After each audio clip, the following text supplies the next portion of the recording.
Welcome to an episode of What's in My Husband's Lunchbox. And this is a special episode because you're probably saying, why so much? Well, my husband was supposed to be off tomorrow for the holiday. And did you say something, T? Oh, I thought I heard something. And he is supposed to be off tomorrow for the holiday. And we get a text while we're sitting here just relaxing, watching a little TV, saying expecting bad weather tomorrow, aka snow, sleet, ice.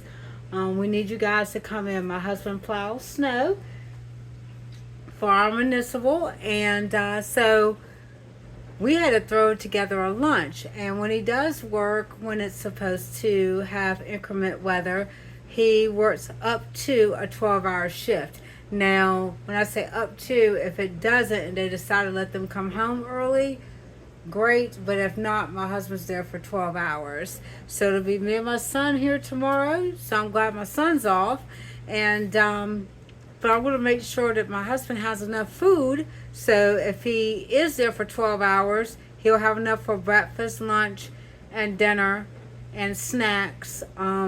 But if not, he'll bring whatever's left over home. We'll transition it into dinner at home or lunch the next day. So he'll take a breakfast wrap. Now in this, it's a carb tortilla, but we did 3 eggs, 3 slices of bacon. The rest of our pimento cheese, we used that up, which was maybe about a tablespoon worth. We bolted up with spinach, mushrooms, and peppers. So that will be a good hearty breakfast to, withstand the weather first thing in the morning and get the trucks loaded up with the salt and all that they have to do to prep to make sure so he have plenty of energy. And he'll have his coffee with coconut sugar. Now we do have, let me show you. Is that it? Yeah. We do have, let me bring it around so you can see, this salted caramel, and it's sugar free. And he might decide to add that to his coffee instead of the sweet cream. Oh, not the sweet cream, but the coconut sugar. I do it every time, don't I? And then he'll also take an additional coffee with him. And we have the thermos that once you put the coffee in, it stays hot all day. So that'll be good. So he'll have a backup coffee. And then he'll have these honey barbecue boneless wings. And it was funny because we were like, what do we have that we could put together quick? This whole thing took maybe, the longest was to do the buffalo, boneless buffalo bites, which is like 10 to 12 minutes in the air fryer. And then he'll have a side of cottage cheese. That's low-fat cottage cheese. Now, I didn't take the lid off of this one because I didn't want to mess it up, but I'll show you what it is. This is non-fat Greek yogurt with, at the bottom, if I turn it to the side, I wonder if you can see it. Yeah, you can kind of see the striations in there. It has honey and blueberries from our garden and the honey from our backyard. And then non-fat yogurt, another layer of blueberries and honey, local honey, aka our backyard, and some more non-fat Greek yogurt. And then you can see there was a little bit left on the spoon. So he'll have that. And then here's his granola. And this is a little, we do our own trail mix because we have never been able to find one that we like. So this one we put in cashews and raisins. And just as a pick-me-up, I went ahead and put some 60% dark chocolate in there. And some peanut butter chips in there. So that way it'll be kind of like a morale booster, pick-me-up. And that could be his trail mix. And here are some cucumbers. And he'll also take, let me come around with this, his protein shake. Now in here is vanilla, protein powder, and peanut butter powder with half water and half whole milk. Really good. It tastes like a milkshake. It's really good. So he'll get that really cold and have that. And he wanted some Quaker buttermilk ranch rice chips. And he'll also take his water bottle. Let's just see if I can get that to come around.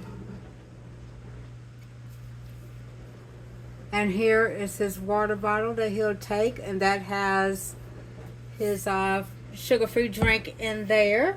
And he'll also take his large 40-ounce thermos of ice water. I'm trying to think if I left anything out. I think that's it. And that will be what my husband will take in his lunchbox. Oh, I did leave something out. Hold on, let me move this and I'll show you because I'm out of counter space. Okay, so we got that off the counter.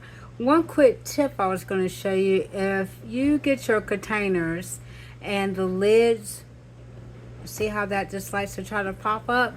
We brought rubber bands, and what you can do is put rubber bands on each corner, so that way when you, or if you have to put 3, you can put 1 on each corner and 1 in the middle, so that way if it was in a lunchbox, there's not a chance for that lid to pop off and everything falls in the bottom of the lunchbox.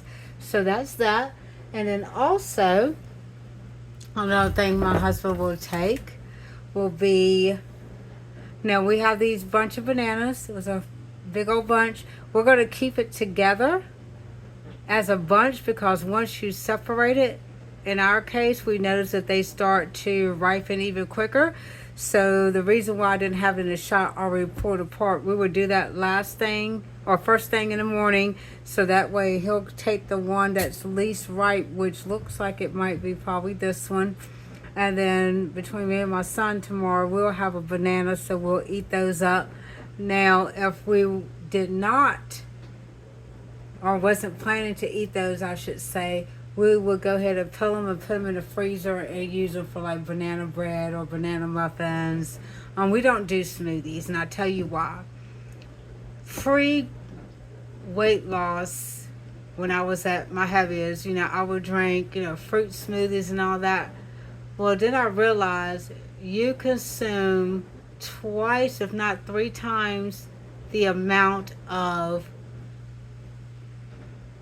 extra calories in a smoothie. Because if you think about it, if you add some kind of milk to it, if you add some kind of, especially if you use regular sugar, but if you use sweetener, if you're putting in 2 or 3 cups of blueberries, 2 or 3 cups of strawberries, whatever it might be. I mean, we used to make, anywhere between 16 ounces of smoothie. Well, if you think about it, that volume of fruit that you blend it down, if you eat it, is usually not that same amount. So that's why we would never put the bananas. I wouldn't say never. We don't put bananas in smoothies or make smoothies, period, because we find that we will consume way too many sugars from the carbs in the fruit that way versus just eating, say, 1 banana, or eating a couple of grapes, or eating a apple. Well, thank you all for watching, and I hope you have a great day or night wherever you are. And if you are expecting inclement weather, please be safe.